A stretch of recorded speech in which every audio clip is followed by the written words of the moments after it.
Are you excited for my... Ako lang. No. Am I the one who needs to answer those or both of us? Both of us. Both of us. Okay. Please. Okay. And please. Ano siya? Bish. Bisaya English. Bish. Okay, go.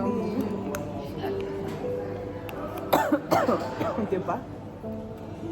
Read it. What kind of people make you feel the safest or most understood? What kind of people? Maybe Ano sa ko? Ako yung story yan. those like deep people that you know what I mean? Bis. When dili mabaw kasturyan ng mga tao. So that those people make you feel like you are safe and you feel like you're understood. And aside from that, like same of perspective sa life. Okay. Good. Ikaw. Ako pa niya siya rin? Syempre. Duha gud ta. Yeah, it feels like that. Same.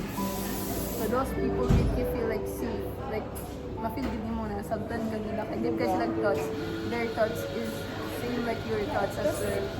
Pag sa conversation is, dili sila ka ng surface level lang ka-istorya. Ka ng, kumbaga kung Nice sense. nice sense, na unod. Kaya ba, ambot, wala ko kabaluon sa siya pag put into words, pero I know you get it, guys.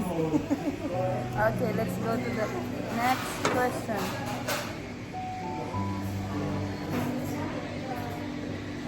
What is a memory that instantly makes you smile no matter what?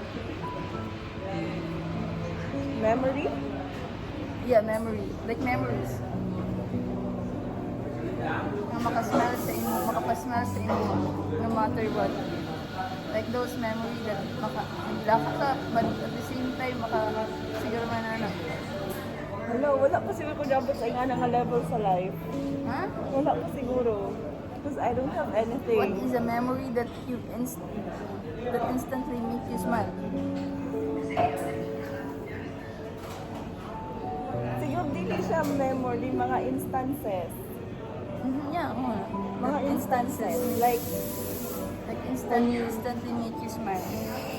kunwari ka ng, you're in a, you call, ka ng deep moments sa imong life, tapos, naisa mo niya, mo remind sa imo about certain things, or di kaya, example, ka ng, naitao nga, tawag sa kuwa, o kani nga pangalan.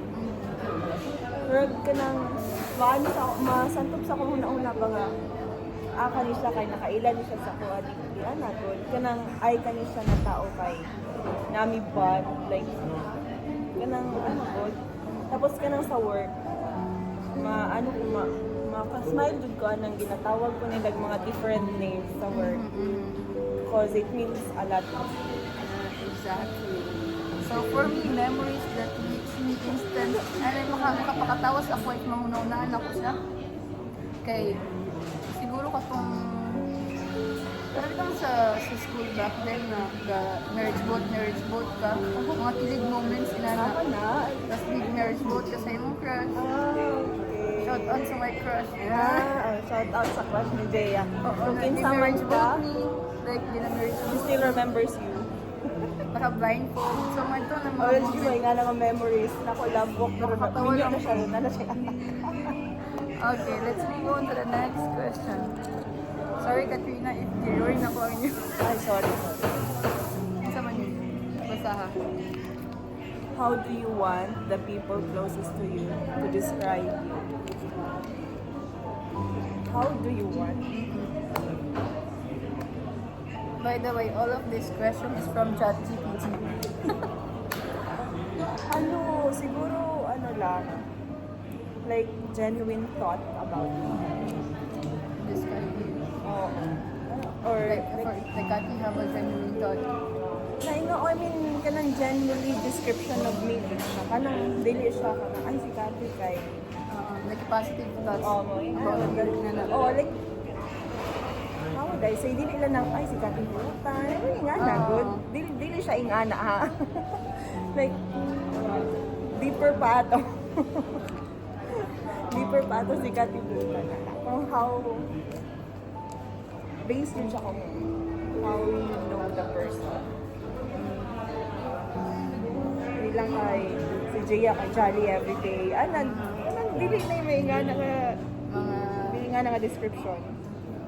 so for my side, I want people to describe ko nila as someone na ano ba like naman din tayo di ba? Like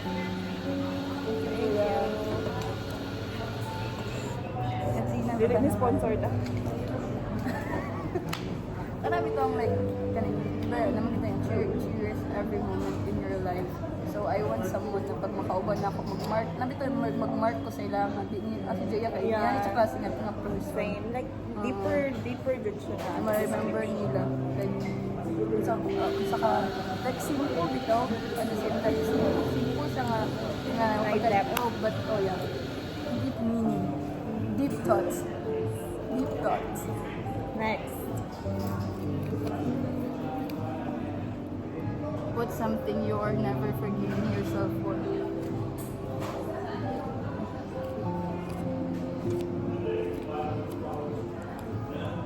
I don't know. Pero ano ni siya ka ng dugay na ni siya. Many years have passed. Kung ano siya, about ni siya sa kong lolo. Dili man siya ingana ka. Dili siya ingana ka. Ambot lang. Saan na siya? Pero, ano magod siya? At the day before na hospital siya and everything is itawag ko niya, ana siya nga. Hiluton doon ako siya, ihapol doon ako ni sa iya ka. Tapos, ask me nga ka ng, unya na, kapuya, luya na, good. Wala na ko siya nabuhat. Lahi na tao nagbuhat ato sa iya ka. So, Tapos, pagkauma ato, natingala na lang ko, itukaw ko sa akong mama na, baka sila matanda mo, tapos ikaw kay, ay mululo ka, dilit nakalihok. hindi ko mga forgive mong self. Oo. Ano yung mga sa hindi, magdidad mo lang yung may mong lolo nga. Nagawin sa inyong mga buhatan ni Kanya. And, sa tanan-tanan burial sa ako ang lulo o lula nga namatay, sa iyahan ng likulita. Hindi mag-cry. Abi to, bisan ka nang mahuna-hunaan lang nako to siya ka nang madulog ko nang murag bugat ya sa taas. Una ka mo guys, pag kanagong mga simple na pamaliho, dili niyo siya i-neglect. Kay one day, mag-regret yun naman. Wala ninyo to gipaminaw, wala ninyo gibuhat. Ano? It's a matter of time and time. For me, what's something you're never forgiving yourself? I always forgive myself. Ay, sana all. And like a lot of things, I did a mistake, this one regret. But I always keep reminding na kinsa man din mag-forgive sa atong self diyan. So, dagan pinas na tarong nasayop in life. Like, each one of us, mag-learn pa ba sa mga butang-butang. So, if masayop ka, Forgive.